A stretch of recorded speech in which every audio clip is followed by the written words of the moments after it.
Hello दोस्तों, Bhuvika story world में आप सबका स्वागत है। आज की हमारी कहानी है लाडली बेटी और समझदार जवाई को लेकर। शाम को आते हुए राशन लेते आना और हाँ, मुन्ना के स्कूल में फीस भरनी है, उसके लिए पैसे देते जाओ। बीवी की इस मांग पर जेबें उल्टी करके दिखाने के सिवा बड़े भाई के पास कोई दूसरा उत्तर नहीं था।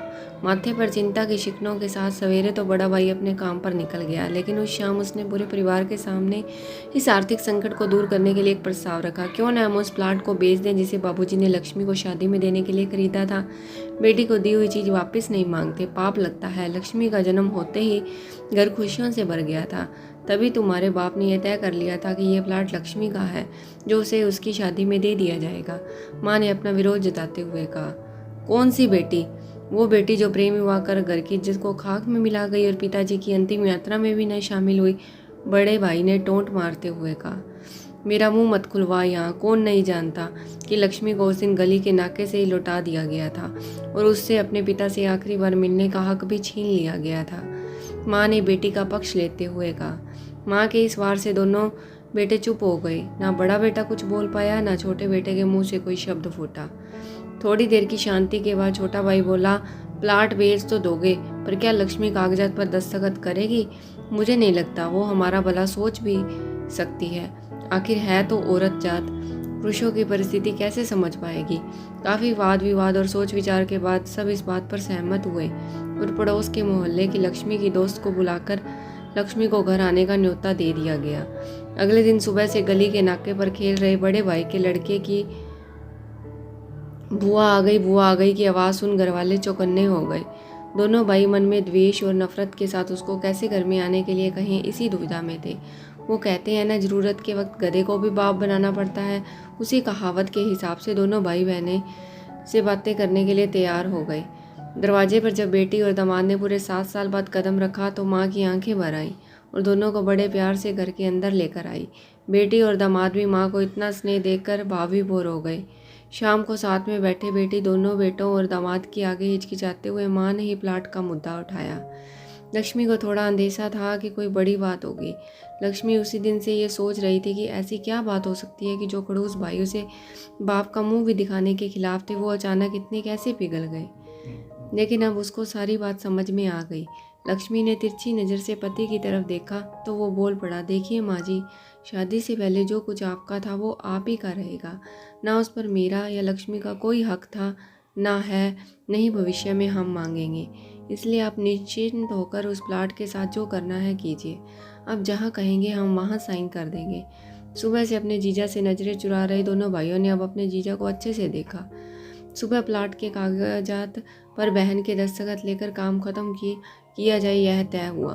सब इस मीटिंग को ख़त्म कर उठ ही रहे थे कि टीवी पर अनाउंसमेंट हुआ कि आने वाले 21 दिनों तक देश में लॉकडाउन लगाया जा रहा है।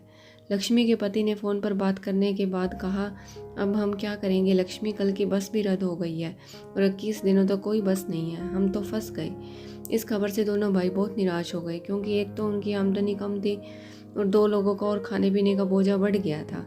लेकिन माँ अंदर ही अंदर खुश थी, क्योंकि इतने बरसों बाद घर वापस लौटी बेटी इसी बहाने कुछ दिन आराम से उसके साथ रह पाएगी। दोनों भाई छूटक सब्जी और फल बेचा करते थे। कुछ दिनों में लॉकडाउन के चलते और कोरोना वायरस के चलते लोगों ने उनसे सब्जियां और फल खरीदने बंद कर दिए। पहले से खराब उनकी आर्थिक स्थिति और ज़्यादा खराब होने लगी और वह मन ही मन लक्ष्मी के कदमों को अशुभ मानने लगे। बहन और जीजा जी से उनकी यह हालत छुपी नहीं थी। लक्ष्मी के कहने पर उसके पति ने दोनों भाइयों की सब्जी और फल की रेडियों पर लोहे की रोड और जालियां फिट कर दी।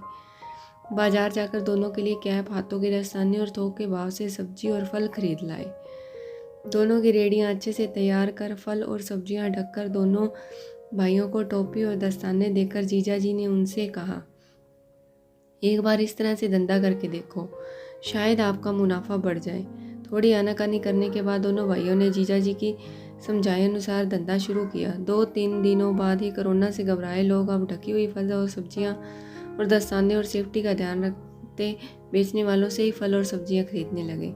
इस तरह समझदार दामाद की वजह से धीरे धीरे दोनों भाइयों का धंधा अच्छा चलने लगा और उनके घर का गल्ला जो पहले खाली हो रहा था अब धीरे धीरे भरने लगा। माँ जैसे अपने मरे हुए पति से मन ही मन संवाद साधने लगी। देखो जी, आपकी लक्ष्मी सच में लक्ष्मी है। उसके पाँव घर में पड़ते ही घर खुशियों से भर रहा है। दोनों भाइयों की आंखों में पहले जो गुस्सा था उसकी जगह अब शर्म ने ले ली थी। वह मन ही मन सोचते थे क्या गलत किया था बहन ने जो हमने उसके साथ इतना बुरा सलूक किया। शादी ही तो की थी और शादी करने से पहले हमें बताया भी तो था। हम ही थे जो उसे स्वीकार नहीं कर पाए। दोनों भाइयों के मन में द्वेष और नफरत धीरे धीरे क्वारंटीन हो गई। 21 दिन बाद जब दीदी और जीजाजी प्लाट के कागज़ पर साइन करने जाने लगे तब दोनों भाइयों ने उन्हें रोक लिया और उनकी माफ़ी मांगते हुए वो पेपर्स उन्हें देते हुए बोले, शादी के वक्त हमने आपको कोई तोहफा तो दूर की बात है आपका हक भी नहीं दिया, लेकिन अब इस प्लाट को स्वीकार कर हमें प्रायश्चित करने का एक मौका दीजिए। सभी की आंखों में खुशी के आंसू आ गए और माँ ऊपर देखकर बोली, देखा आपकी लाडली ने आज फिर हमारा घर खुशियों से भर दिया। दोस्तों, मेरी ये कहानी आप सबको कैसी लगी कमेंट बॉक्स में कमेंट कीजिए और कहानी को लाइक एंड शेयर जरूर कीजिए और चैनल को सब्सक्राइब करना न भूलिएगा। Thank you.